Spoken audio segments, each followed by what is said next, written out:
Finally neat papers leak విషయంలో అసలైన కల్ప్రిట్స్ని ప్రభుత్వం అథారిటీస్ అందరూ కలిసి చాలా కష్టపడి పట్టుకున్నారు.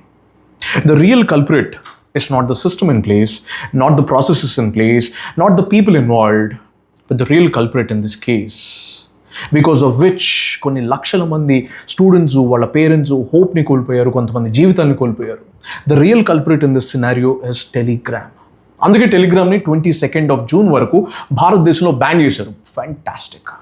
ఐ మీన్ టెలిగ్రామ్ని యూజ్ చేసే కదా లీక్డ్ పేపర్స్ని మిగతా వాళ్ళ వరకు ట్రాన్స్ఫర్ చేయగలిగారు. అందుకనే టెలిగ్రామ్ ఇస్ బ్యాన్డ్. నౌ ఈ విషయాన్ని బట్టి మనకు ఒక ప్రాక్టికల్ లెసన్ అర్థమవుతుంది. అదేంటి అంటే వర్షాకాలం కాబట్టి మన రూఫ్ అంటే పైకప్పులు ఒక లీక్ అవుతుంటే కనుక మీరేం చేయాలి? లాస్ట్ ఇయర్ వాడిన బకెట్ కాకుండా కొత్త బకెట్ వాడాలన్నమాట. You should replace the bucket because the leaking roof is not the problem, the bucket is. So replace that. For example, ఒక థార్ కార్లో ఎవరైనా లీక్డ్ క్వశ్చన్ పేపర్స్ని పంచి పెడుతున్నారు అని చెప్పేసి తెలిసిందనుకోండి, మీరేం చేయాలి? ఐడియల్లీ ఏం చేయాలి? థార్ కార్ని ఫ్యాంటాస్టిక్.